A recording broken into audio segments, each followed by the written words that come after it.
Good evening, good evening, good evening and very good evening to all of you. कैसे हैं आप सभी लोग? आशा करता हूं बहुत अच्छे होंगे, शानदार होंगे। और हाँ, एक बात की जानकारी आप सभी लोगों को होगी कि रेलवे के एग्जाम्स अब डेट निर्धारित हो गए हैं और बहुत जल्दी आपको इस परीक्षा में बैठने का अवसर मिलने वाला है।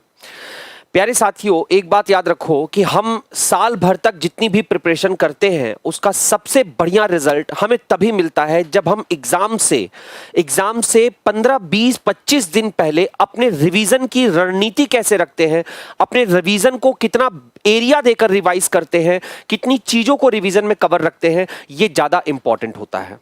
और इस इंपॉर्टेंस को बताने के लिए मैं आपके सामने कुछ छोटे मोटे ट्रिक्स लेकर आया हूं जिसके बारे में बेसिकली आपको नॉलेज होगी, ठीक है। और फिर भी मैं एक बार आपको वो सारे ट्रिक्स आपके साथ शेयर करना चाहता हूं। जैसे मान लीजिए आप एग्जाम में गए तो आपके सामने ये पूछा गया कि भाई जो भी यहां पर आकृतियां बनी हुई हैं, जितने भी यहां पर पिक्चर्स बने हुए हैं, इन सब में नंबर ऑफ ट्रायंगल्स बताइए कितने हैं, कितने त्रिभुज हैं। देखिए, आना तो एक ही क्वेश्चन है, ट्रायंगल्स काउंटिंग का एक ही क्वेश्चन आएगा, स्क्वायर काउंटिंग का एक ही क्वेश्चन आएगा, रेक्टेंगल यानी आयतों की संख्या गिनने का एक ही क्वेश्चन आएगा, क्यूब्स काउंटिंग का आ सकता है, क्वाड्रिलेटरल यानी चतुर्भुज काउंटिंग का आ सकता है। आएगा एक ही क्वेश्चन, या बहुत अधिक हुआ तो मैक्सिमम कितना हो सकता है?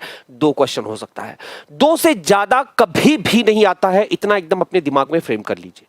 तो पूरे इतने बड़े चैप्टर को, जहां पर ट्रायंगल्स भी है, स्क्वायर्स भी है, रेक्टेंगल्स भी है, क्वाड्रिलेटरल भी है, सर्कल भी है, लाइंस काउंटिंग भी है, क्यूब्स काउंटिंग भी है, इन सारे चैप्टर को हम किस एरिया से रिवाइज करें, किस तरीके से पूरा एक रिवीजन करें ताकि हमारे एग्जाम में बैठने पर वो क्वेश्चन हमें मिल जाए जिस क्वेश्चन के लिए हमने इतने मेहनत से प्रिपरेशन किया है। साल 6, 8, 3, 4 महीना, वॉटएवर जो भी आप एग्जाम का टारगेट करके बैठे हुए थे।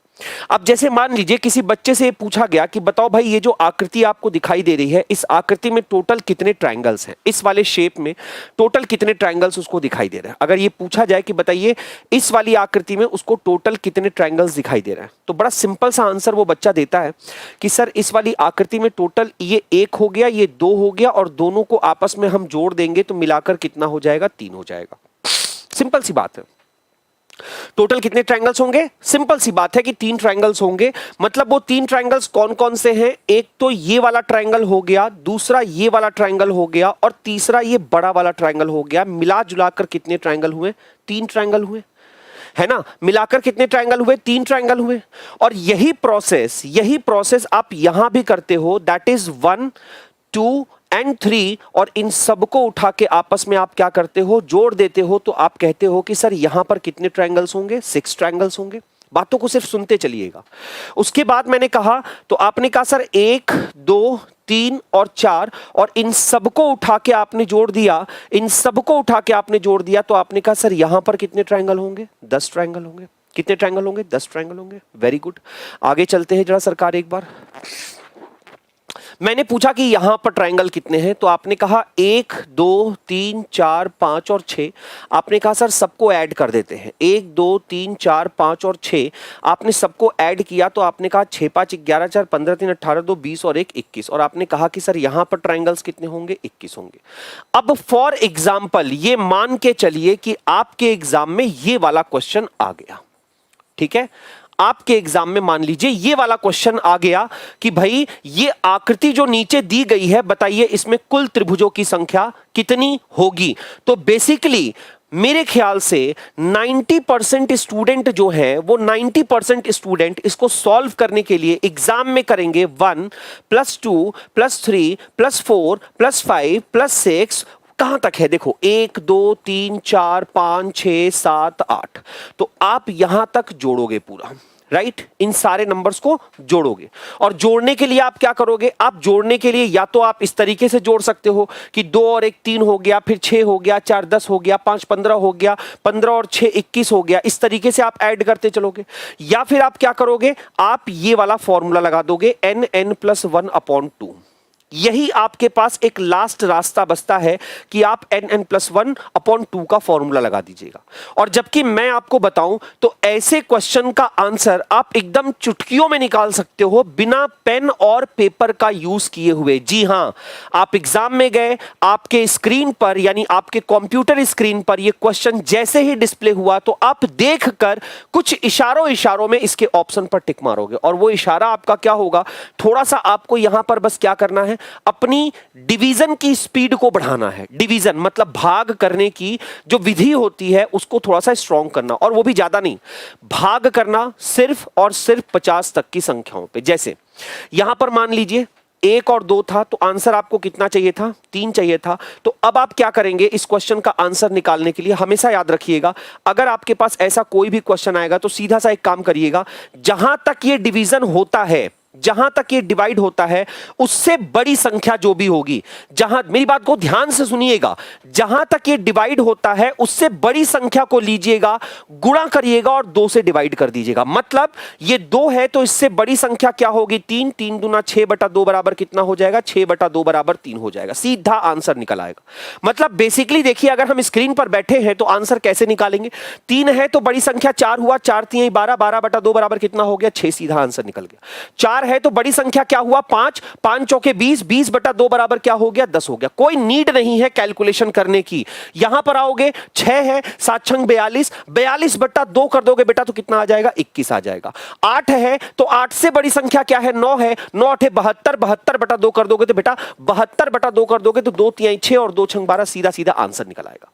सीधा सीधा कैलकुलेशन है। जो लास्ट की संख्या हो उससे 1 बढ़ाकर मन ही मन में गुणा करना और डिवाइड कर देना। भाई साहब रियली बता रहा हूं, आपके 4 से 6 सेकंड और बच जाएंगे। और इन्हीं 4-6 सेकंड के लिए आपके लिए मेहनत होती है, आपके लिए मेहनत किया जाता है और आपको इस दिशा में मेहनत करने के लिए अग्रसर किया जाता है, आपको पुश किया जाता है कि आप भी अपने 4 सेकंड 5 सेकंड की वैल्यू को समझिए। अब मान लीजिए आपके सामने एक क्वेश्चन मैं और रखता हूं। एक तो ये पैटर्न हो गया, देखिए एक ऐसा क्वेश्चन आप देखे होंगे एग्जाम में कई बार आया हुआ है और कई जगह पर आपने इसको देखा भी होगा। ये चैलेंज है, कई जगह पे आपने इसको देखा होगा कि ऐसे क्वेश्चन का सलूशन कैसे निकाला जाता है। और आज मैं आपको बताऊंगा कि आपके एग्जाम के लिए जो मेहनत होती है उसमें कैसे इसका सलूशन निकलता है। ध्यान से सुनना मेरे भाई।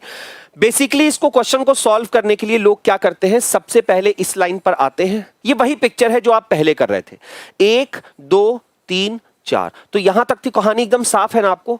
बड़ी संख्या 5 हुई, 20 हुआ, बटा 2 10 आया। वर्बली एकदम बड़ी संख्या 4 से बड़ी संख्या 5 है, 5 चौके 20/2 बराबर 10, सीधा आंसर निकल आया। ठीक, अच्छा अब इसके ऊपर है, ये तो यहां पर सर हमें 10 मिल गया। और यहां पर अगर करते हैं तो ये जो डिवीजन है, ये वाला जो ट्रायंगल का डिवीजन है, ये कितने भागों में डिवाइड हुआ है, 1 2 और 3। 1 2 और 3, 3 चौके 12, बड़ी संख्या 3 से क्या है 4, तो 3 चौके 12, 12/2 बराबर 6, मतलब यहां से 6 मिला।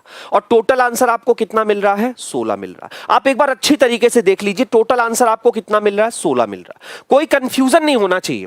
मैंने कहा 1 2 3 4 बराबर 10 हुआ और 1 2 3 बराबर 6 हुआ, दोनों ही संख्याओं को जोड़ दिया तो 16 मेरा ट्रायंगल मिल गया।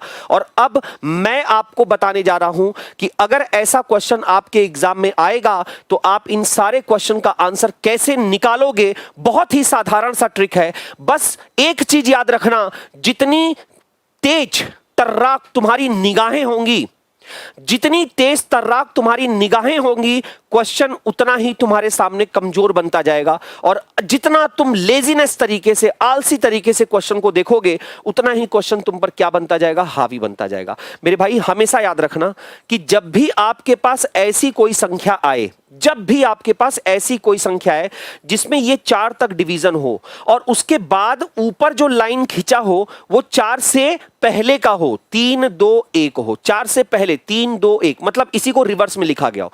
जैसे आपने लिखा 1 2 3 4 5 और उसके बाद फिर ऊपर जो लाइन है वहां पर लिखा गया है कि 4 3 2 और 1। जब भी कभी ऐसा आएगा तो इन संख्याओं के अलावा जो बीच में संख्या बचेगी उसी का सीधे सीधे स्क्वायर मार देना, क्वेश्चन का आंसर निकल आएगा।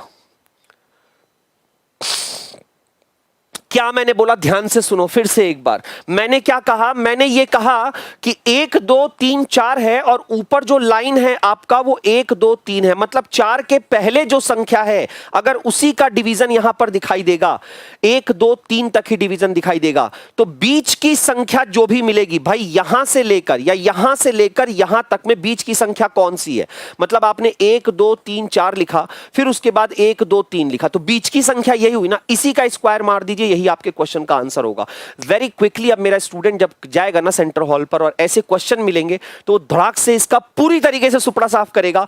1 2 3 4 5 6 और ऊपर देखेगा ये लिखा हुआ है 1 2 3 4 5। मैंने क्या बताया बच्चे, अगर यहां तक जो संख्या लिखी हुई है इसके पहले की संख्या को रिवर्स किया तो बस यही संख्या उठा के स्क्वायर मार देना।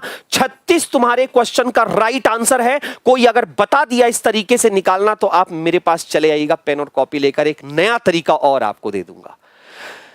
आपके एग्जाम के लिए हर एक सेकंड ये सोचा जाता है कि बच्चे का 5 सेकंड कहां पर बचेगा। अब आप सोच रहे होगे सर 36 एक बार काउंट करके तो दिखा दो। आ जाइए भाई, अगर 36 काउंट करने की बात है तो 6 से बड़ी संख्या क्या है 42, 7 छंग 42, 42 बटा 2 तुम करोगे तो यहां तुम्हें कितना मिल गया 21 मिल गया।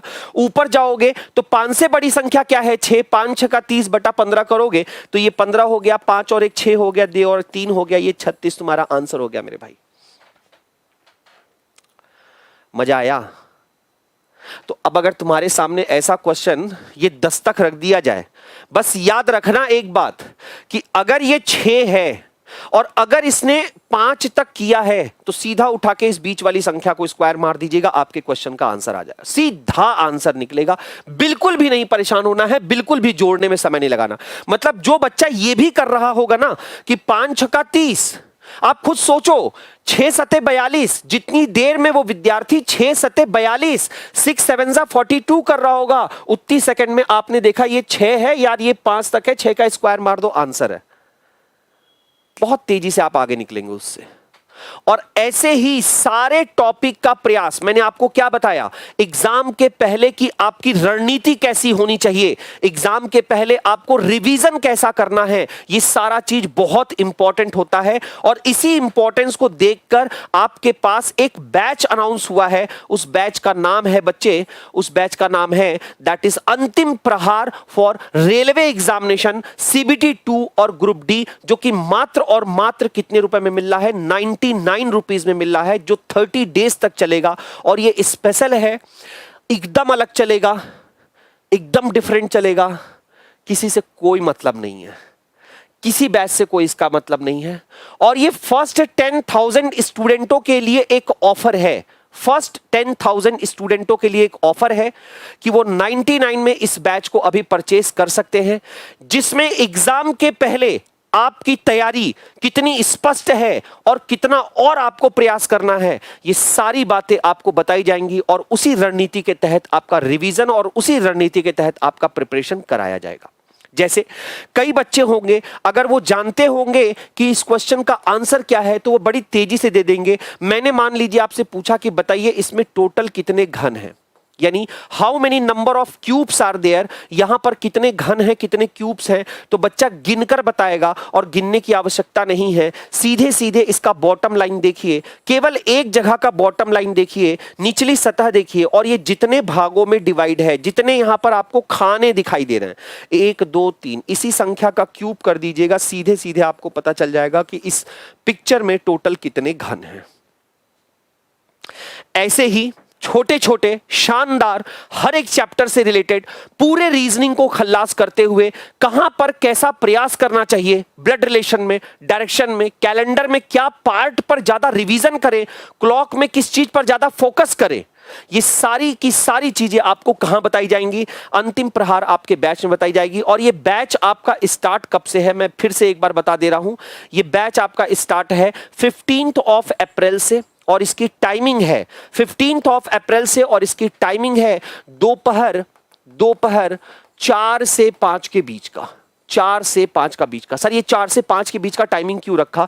इसलिए क्योंकि आपके पास रीजनिंग के अलावा एक और बैच आ रहा है अंतिम प्रहार मैथ्स का, और इस मैथ्स के बैच की टाइमिंग है आपकी 3 से 4। तो बड़ा मजेदार रहेगा कि 3 से 4 आप यहां पर रिवीजन किए और 4 से 5 आप यहां आकर नई नई चीजों को सीखकर अपनी परीक्षा में अपनी पुष्टि को करने के लिए, अपने एग्जिस्टेंस को बनाने के लिए पूरी तरीके से मेहनत कर रहे हैं। ठीक है, तो हम सभी अब मिलेंगे 15 अप्रैल को अंतिम प्रहार इस बैच में। जानदार शानदार तरीके से सभी चैप्टरों पे कुछ नए ट्रिक को अप्लाई करके, नई नई चीजों को अप्लाई करके क्वेश्चन का आंसर निकालना सीखेंगे कि कहां पर किस क्वेश्चन में हम 4 सेकंड 5 सेकंड बचा सकते हैं। याद रखिएगा, अगर आप एक क्वेश्चन में भी, एक सिंगल क्वेश्चन में भी 5 सेकंड बचा लेते हो और टोटल 30 क्वेश्चन आपको मिलते हैं तो टोटल 1500 सेकंड हो जाएंगे बच्चे। ठीक है, 150 सेकंड हो जाएंगे, माफ करिएगा, 15 150 सेकंड हो जाएंगे आपके पास। और 150 सेकंड को आप अगर मिनट में कन्वर्ट करके देखोगे तो आपके पास इतना समय तो बच जाएगा कि आप मैथ्स का कोई एक और क्वेश्चन सॉल्व कर सकते हो।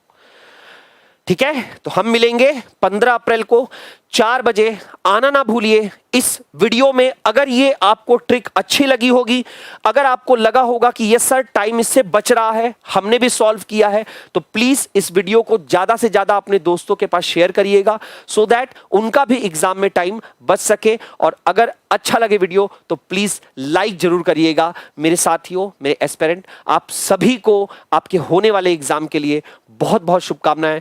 Wish you all the best. मिलते हैं हम सभी लोग अंतिम प्रहार रेलवे CBT 2 और ग्रुप डी पर 15 अप्रैल को। Thank you so much.